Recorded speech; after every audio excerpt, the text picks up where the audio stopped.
Welcome back. Here's day 4 or part 4 of the 5-day sketching challenge, or welcome if this is the first one in this series that you've just stumbled upon. In this lesson, we're going to be sketching a doorway. Great subject matter, I think, to put in your sketchbook. Do start with day 1. I'll link to all of them in the description below so you can find your way around this series really easily. And you'll find the reference photograph for each of the different sketches that we do in the description as well. And if you do like to sketch, but you sometimes, struggle for ideas and inspiration, as we all do, then do check out my free guide. It's 101 sketching ideas, sketchbook ideas, and that's going to save you lots of time scouring those photography websites, looking for suitable material, copyright-free material that you can use in your day-to-day sketches. So take a look at that. I'll link to that in the description as well. Let me know in those comments if you've got any questions or if you want to leave some feedback, good or bad, I don't mind. So as ever, first thing to do is to just block in your basic shapes. So we're just looking to get the basic shape and outline of our doorway in. So I'm trying to keep this quite light, might not show up too well on the camera, but plenty well enough for me to be able to make a start from. Maybe go a little bit higher. Let's go up to about here. So just trying to make it a little bit longer and thinner. You could check an angle and see if you've got the same sort of shape, but to be honest, for a subject matter like this, it's such an old rickety doorway, it's really not going to matter if you're out too much. So we've got our basic rectangle in place. Make sure that you're happy with the placement of that on your paper, and then we can get stuck in. So with our basic rectangle in place, let's just look at a halfway point, and it's going to be around the bottom of, or halfway through the door, so the bottom of this white inner centerpiece. And if we say that this top bit here is that broken bit of concrete, so let's just roughly place that in, this kind of broken concrete that's up here, and then it can start to split the rest of the shape up. So looking at the top of the doorway, just the top of the doorway there, we've got this nice dark area here. It's a really dark area. Goes into a bit of a splintered wood there. Got what looks like a little bit of brickwork or a piece of stone up here. Maybe a little bit thinner than that. Again, really doesn't matter if your sizes and positions and things are out slightly. Not with a subject like this. Maybe a little bit lower. There we go. And then for the outer edge of the door, just give yourself plenty of room because we've got this piece of the actual doorway to get in, and then it's the door frame. So this space here is probably a little bit longer than it, or a bit wider than it first looks. So let's try somewhere like that. So all I'm doing now is I'm looking at this part of the door here. It's quite hard to actually see where the frame is because there's so much dilapidation with the frame and the wood. And it looks like it's had some repairs over the years, so got this piece that looks like it's been bolted onto the frame. There we go.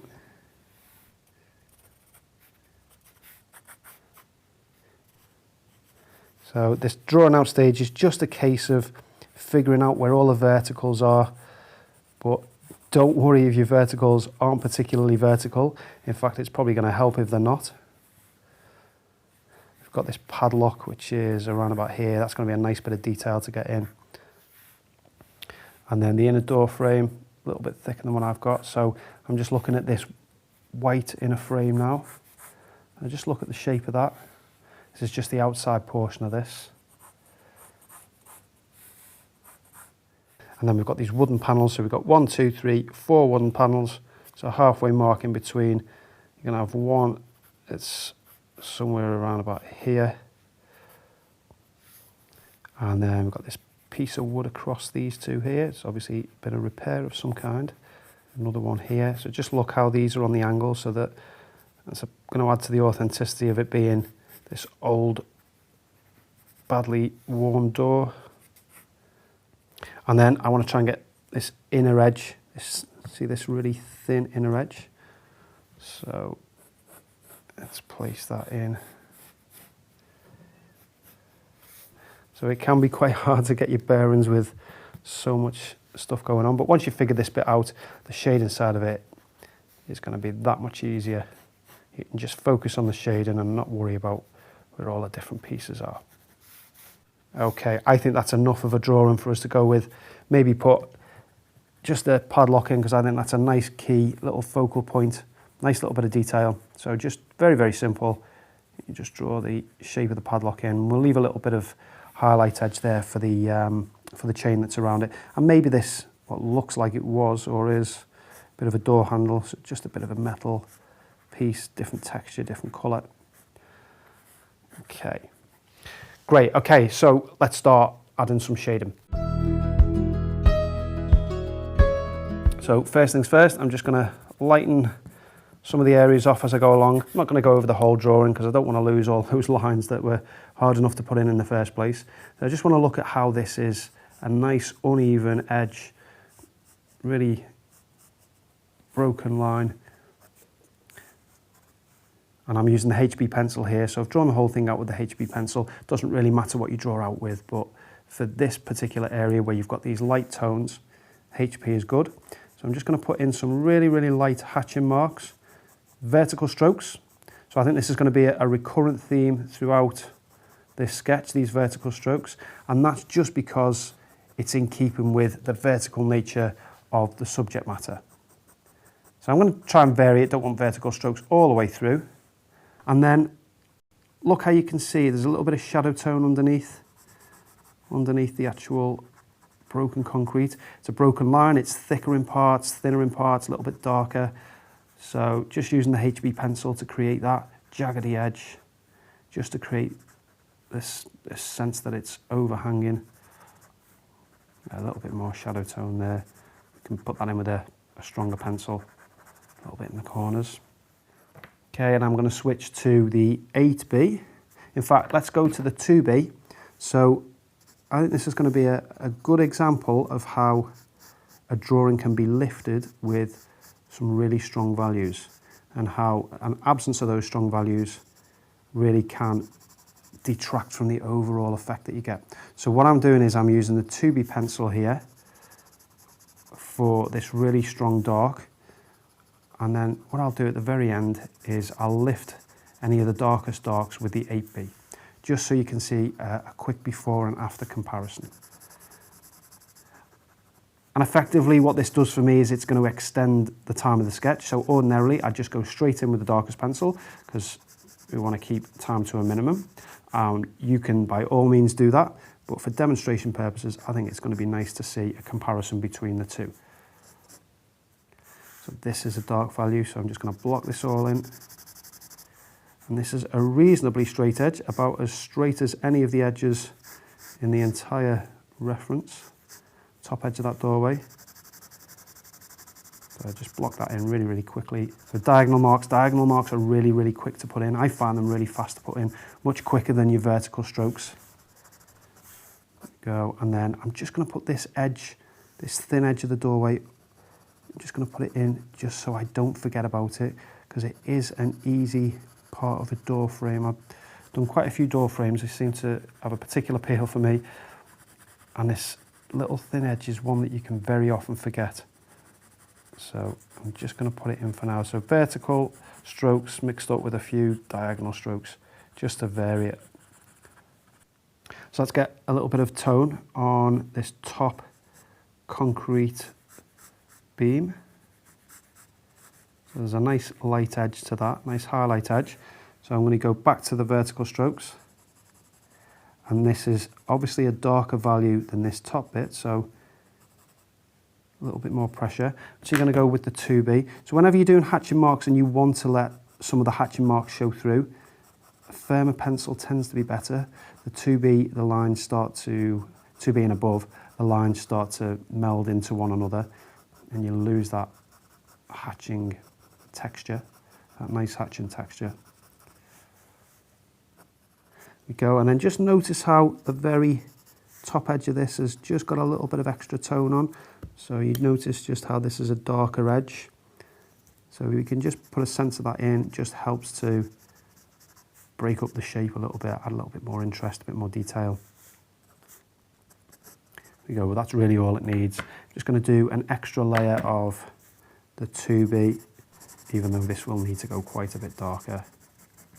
Back to the HB, so let's get a little bit of texture in here. So this is a wooden texture now, so I'm going to use some more horizontal marks, maybe put a little bit of a representation of a knot in the wood.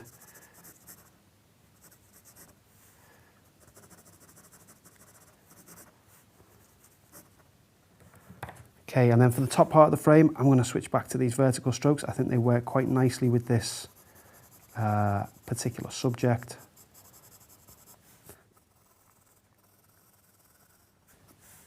Okay, a lot of these strokes are going to be lost when we put some more of the texture in, but for now, let's just get some of the white of the paper dealt with. Okay, so a few vertical strokes there. I can do the same thing in this center panel. So still with a HB pencil.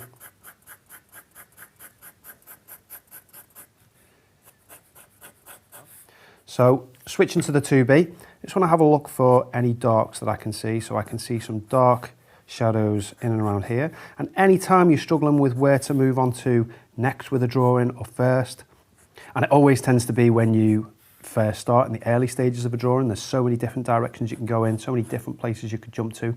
So if ever you're struggling, just look for strong dark values and get those in.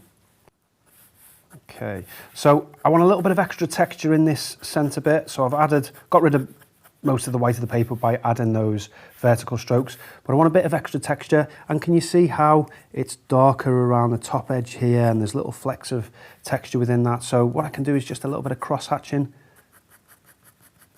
just around certain areas. So just around this top area, maybe around the bottom corners, just to break that up a little bit so it's not all one flat value. And we'll add some more textural marks in that towards the end, but just want to break that up for now. This has got a little bit of extra tone on. It's not as dark as the other areas, this edge, and there's not really anything down the bottom, so I don't want to outline that. Okay, and then let's look at some of the strong darks around the outside and just look how it cuts into the wood. So this wood is obviously starting to rot, or is well and truly rotted, and that means that you've got very, very few straight hard edges in this particular piece.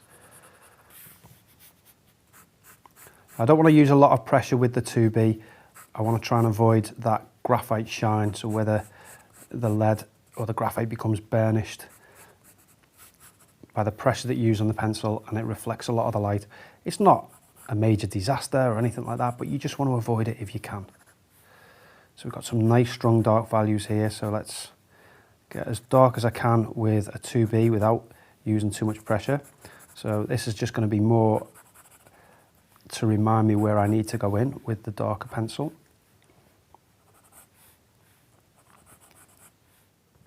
Okay, now around the padlock, just have a look how it's almost silhouetted by these really dark values, and that really helps it to stand out as a feature. You know, there's a lot of darks around there, and the padlock hasn't got a lot of detail to it, but the fact that it's surrounded by these stronger, darker values helps it to really stand out that much more. Get a little bit of dark tone just in the center of where the actual lock would be, and then you can get some darks around the outside. So I'm not being too careful about the detail. I'm just trying to leave a few little areas that are lighter, a few areas that are darker, just to mix that up a little bit. And then same kind of principle around this door lock. So some nice, stronger dark values around the outside, just to really help it stand out. The key is that you're not outlining them. So stronger values, but you're kind of creating a bit of softening off and fading into slightly less dark values around the outside. You're not just simply creating this cartoon-like outline around the outer edge.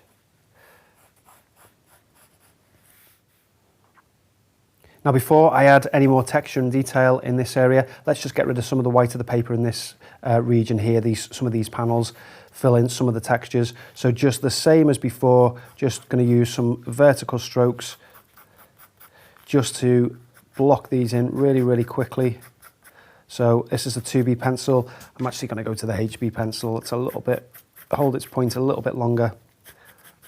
So I'm going to block these in really quickly, just in the same way, and then we'll come back in and looking at add. So I'm blocking these in exactly the same way as these areas here, just really simple vertical strokes. So I'll do these, we'll come back in and we'll look at adding some extra texture in and around the top half of the doorway. Okay, so I've blocked in a lot of those vertical strokes, just adding a little bit of shadow tone just to the bottom of these panels. So just really quickly, this is with the 2B, and I use the 2B to put these darks in as well, just in between the wooden panels. So with those in place, let's add a little bit more texture to some of the areas within the top of the door. So looking at this wooden panel at the top, there's lots of chip paint on there, lots of texture that we can deal with. And the way I'm going to put that in is just to look at some hatching marks, so just marks that go in the opposite direction to these vertical strokes. So basically horizontal strokes, but you could also do them diagonally as well. The key is that you just want to create a little bit of variation in the textures that have been put down already. So this is just an impression that you're giving, nothing more than that. And if you want to increase the value of some of them, then you can just strengthen the vertical marks that you've done. By the way, I did sharpen this HB pencil. When you do these kinds of hatching marks, it's always a good idea to have a reasonably sharp pencil. Just allows the marks to become a little bit more defined. So obviously I'm not paying any sort of attention to the specific shapes and patterns of paint and wood chip and whatnot that's going on there. All I'm trying to do is just get a sense of it and then break that shape up, break that texture up with my own marks that are fairly similar. Another little tip when you're adding these textures as well is to avoid the tendency and the temptation to just do them all within the body of the structure. So to do them all just within there. Some of them take right to the outer edge. And what you'll find then is that gives just a much more believable look than if you do them in the middle, you know, all self-contained within the actual shape. Same for these ones on the outer edge. You want to take some that go right up to the edge, some that might be in the center of the shape, but then others that break into the edges. Okay, we can do the same sort of thing on this inner panel. So I can just strengthen some of the vertical marks where it's darker, maybe go over with a bit of cross hatching.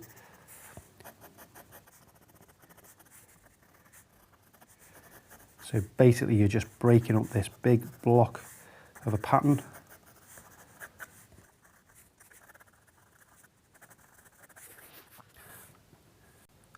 And I've just spotted just a little door hinge that is just getting hidden away amongst all the rust and dirt, but I think it's going to be a nice little detail to put in. And I'm just going to continue the same process on this panel here and on some of the panels around the outside. Just this process of breaking it up with a bit of texture, some hatching and cross hatching, maybe put the odd wood knot in, so if you can, you spot one or two of those, you can put one or two in. Don't go overboard with those. They do tend to look a little bit contrived, I think. So just one or two here and there, don't go overboard. I'll come back in when I've added a few more textures to these pieces here. Okay, so I'm back after adding some of this texture in here. Just spent a couple of minutes just adding some of the cross hatching and to break those shapes up. I think we can do the same on these panels as well, but there's some interesting little patterns in these panels that I think we can put in quite easily. So all I'm doing is just moving the pencil up in short, sharp strokes just to create this wood staining pattern. I think it's a kind of an easy win, this, because it's really quick to put in, but potentially could add quite a bit of extra interest. Hopefully it'll look like it's supposed to look like. Okay, and then we can add a few of the cracks that have appeared in the wood and some of the fissures that have appeared. If there's any areas that you want to darken, And it is good to darken and lighten different areas just to create a little bit of contrast between different shapes. So you can see how this panel is darker than this one. So you can just add a few more horizontal hatching marks, strengthen this little pattern if you need to. And then it lightens off towards the bottom. There's a few little cracks in there, just taking it up from the bottom and letting the pencil lift off. A couple of little nails in there as well. You can put some nails in these panels here. Nice little bit of extra detail.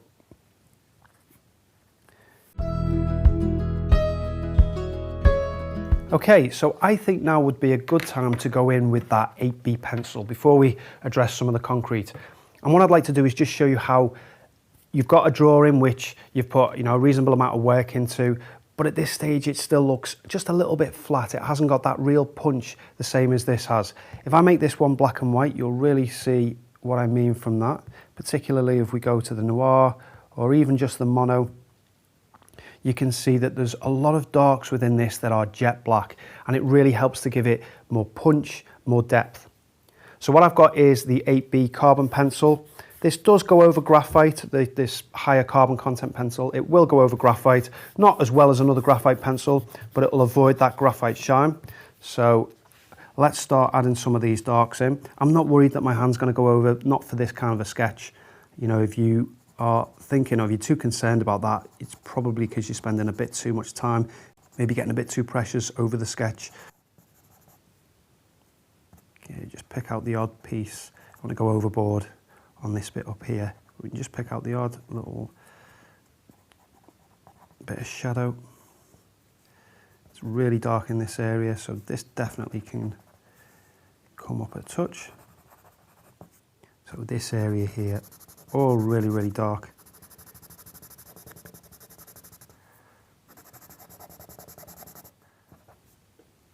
And what you'll find when you put these really strong darks in is that it will start to show up other values that are too light around them. So there's areas that you'll need to go back in with your 2B pencil, maybe a 4B, something around that range, where you can start to adjust other values that maybe looked okay before, but are now shown up to be too light. And obviously if you use a darker pencil, a 7 or an 8B straight from the beginning, and you use lots of pressure with it to get a nice strong dark value, you won't have to do what I'm doing where you're going back over things and readjusting values. I'm obviously just doing that for demonstration purposes. So what I'm going to do is go through just the drawing that I've already done. I'm going to go over the strongest darks, and then I'll come back in and point out where I think other values then have suffered and they need to come up a touch. So now that I've added some of those darks, hopefully you can see it's lifted things a little bit, but what it has done is exposed a lot of other values that are too weak in comparison. So what I've got is a pencil, a 5 or 6B that's somewhere in between, anything that's in between the 2B that I used initially and that 8B. And I'm just going to go over and look at some of the values that I think need strengthening. So around this padlock in particular, look at the value of this inner wall here, that needs to come up. There was some areas around here that were too light. This whole brick or this beam is too light.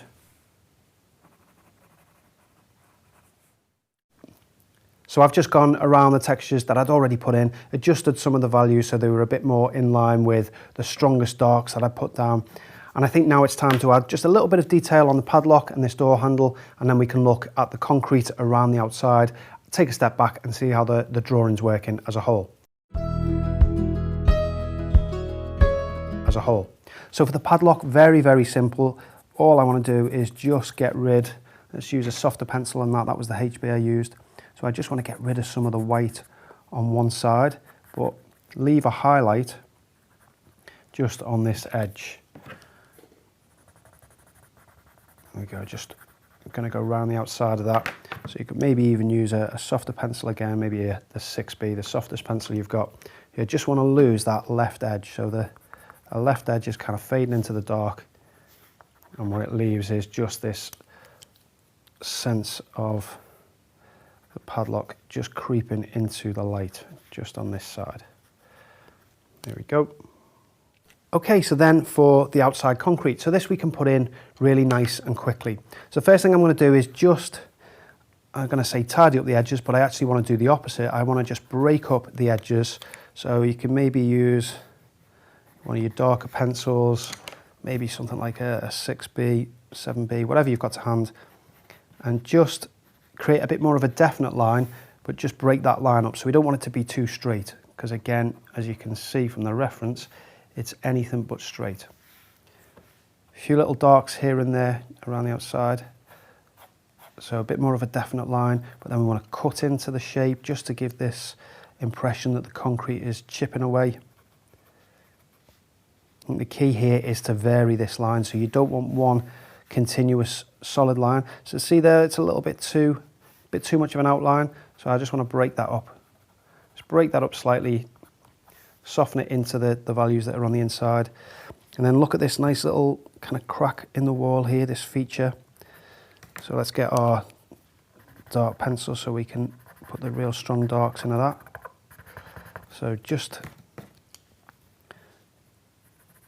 a little bit of tone either side, just something that's an impression more than anything else.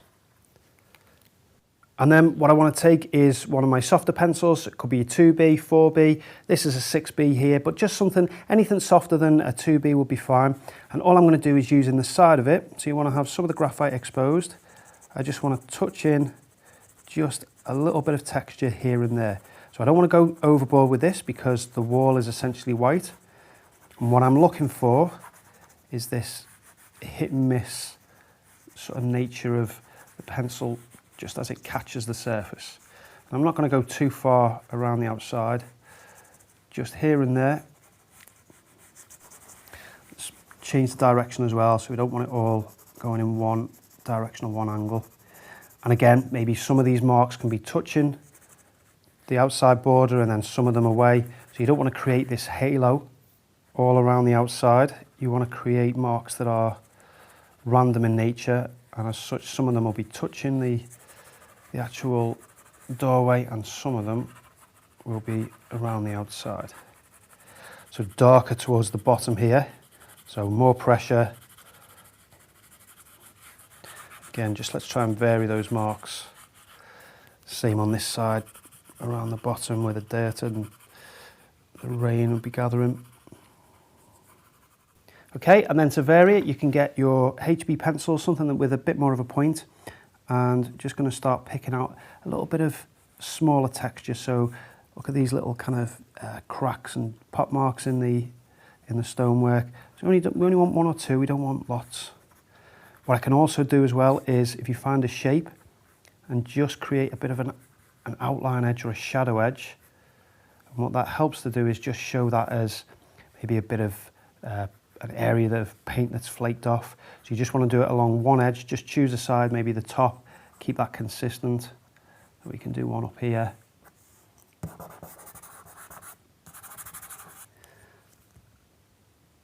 So let's put any of these cracks in, so real point of the pencil and just taking it away. There's one here as well, maybe less prominent.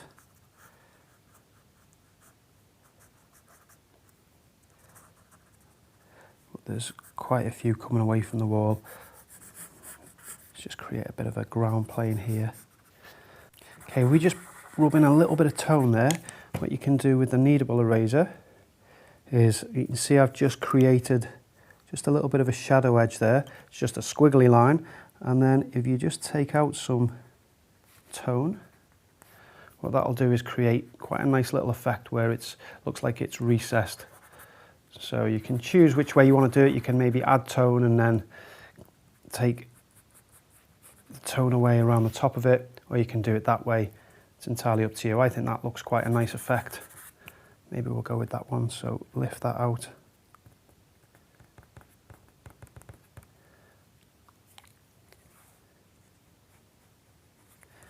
And then just add some tone just around the top there.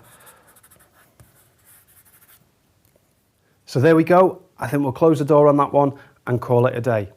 My strong recommendation to you when you have a go with this one is to go in with those nice strong values, lots of pressure with your softest pencil straight from the start. That's what I would always do. For demonstration purposes, I've obviously kept the strongest values much lighter than they should be and then go over the top of them. But you don't want to be creating that extra work for yourself, particularly when you've then got to lift all the other values around to keep things in good contrast.